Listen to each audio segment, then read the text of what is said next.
नमस्कार मित्रांनो, जय शिवराय। आज आपण आलेलो आहोत खोपोली येथे। खोपोली येथे धाकटी पंढरी म्हणून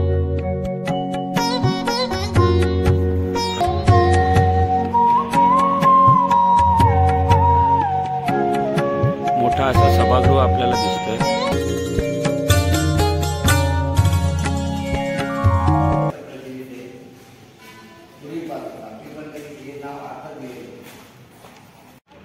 नमस्कार मित्रांनो, जय शिवराय। आज आपण आलेलो आहोत खोपोली येथे। खोपोली येथे धाकटी पंढरी म्हणून बोंबल्या विठोबाच्या दर्शनासाठी आपण चाललेलो आहोत। चला आपण दर्शनाला जाऊया।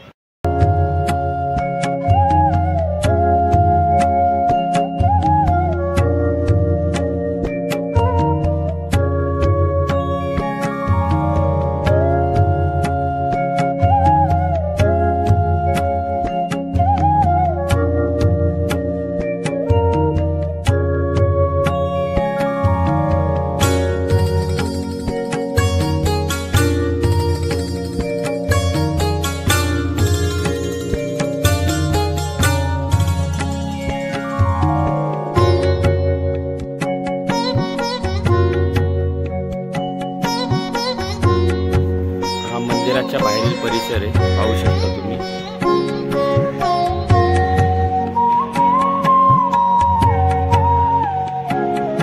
मोठा असा सभागृह आपल्याला दिसतोय। तिथे संत ज्ञानेश्वर महाराजांचं मूर्ती देखील लावलेली आहे। ही बाहेरील बाजू आहे मंदिराची। संत तुकारामांचा देखील इथे फोटो आपल्याला पाहायला मिळतो।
धाकटे पंढरी तसे बोंबले विठोबा हे नाव जास्त प्रचलित आहे। पूर्वीपासून धाकटी पंढरी हे नाव आता दिले। आता इथे नेहमी विरुद्ध चालू आहे। लोक येतात ना या नावात, इथे बोंबले विठोबा म्हणून येतात लोक। इथे तसं नाही, याच्या विरुद्ध इथे अवस्था आहे। इथे शांतता, अतिशय शांतता, एवढी शांतता तुम्हाला कुठल्याच क्षेत्रात भेटणार नाही। नाही कुठे दुकानं, नाही कुठे आरडाओरड नाही, स्पीकर गावात नाही, काही नाही। आणि त्यानंतर जास्त बोंब की याचा अर्थ असा आहे का लोकांना बोंबल्या विठोबा बोंबच मानत आहे। बोंबल्या विठोबाचा अर्थ हा वेगळा आहे। या ठिकाणी जगद्गुरु श्री संत तुकाराम महाराज मिरच्यातला बाजार करण्याकरता येत असतात। इथून ते पुढे त्या पेंडला तिकडे जायचे। तिकडे पण एक ठिकाणी असतात, प्रसिद्ध ठिकाणी तिकडे पलीकडे जायचं। तिथे त्यांचा थांबावा, विश्रांती। आता तुम्ही कसे आले विश्रांतीच्या दर्शनाला थांबायचे। ते काही लोकांना समजलं नाही, मिरच्या विकणार कोणतरी गोवा घाटावरून आले। लोकांनी ते ज्याला जसं जमत होतं ते मिरच्या घेऊन गेले आणि महाराजांना वाटले की आम्ही ते पैसे घेऊन येतो, आणून देतो तुम्हाला। आता संत स्वभावाचे असल्यामुळे मनामध्ये बोलले विकारच नाही, पूर्ण विश्वास, श्रद्धा, ही देवाचेच रूप आहे ही त्यांची भावना असल्यामुळे परत पैसे घेऊन घेतले, दिले त्यांना। पण त्या जे घेऊन गेले ते का पैसे आणून देण्याकरता त्यांनी नेतच नव्हत्या। तिथे गेले ते परत आलेच नाही, बराच वेळ झाला।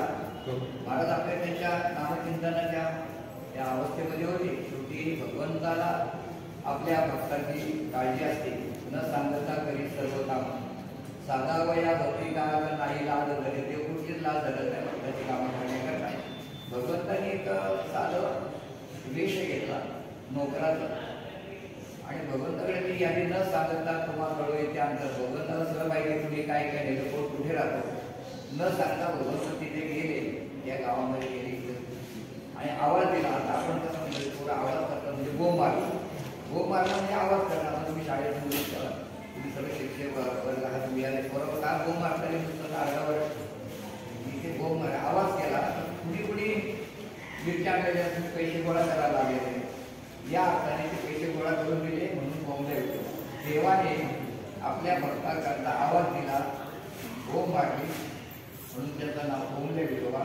काही लोक म्हणतात तिथे यात्रेमध्ये मोठा बोंबला आला चांगलं का घेतलं याचा आकार छोटस पण असं आहे.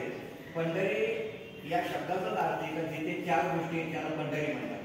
नाहीतर पंढरी कुणाला नाव दिलं जात नाही. जिथे देव आहे भक्त आहे तिथे क्षेत्र तीर्थ आहे आणि नाम आहे. चार गोष्टींचा मेळ म्हणजे एकत्रित समुदाय त्याला पंढरी म्हणतात. ते उत्तम प्रकारचं एक क्षेत्र म्हणजे पंढरपूर.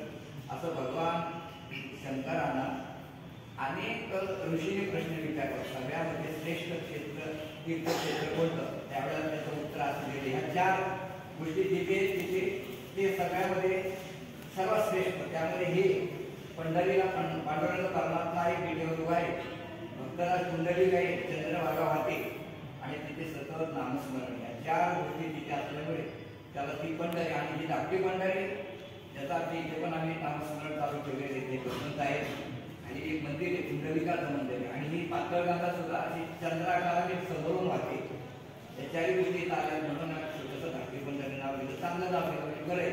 आणि ते वारकरी संप्रदाय कार्यरत सर्व 82 पासून 82 पासून शाळेला हा अखंड विना या ठिकाणी झालं. सतत नामस्मरण त्या ठिकाणी मागे 6 लोक असतात. प्रत्येकाला 2-2 तासाची सेवा असते. रात्री 2 तास. आता यांनी आम्ही समजा 10-12 गेले यांना रात्री 10-12 सेवा असते. म्हणजे प्रत्येकाला 2-2 तास संस्थांचे सर्व 2 वेळेचं खाना.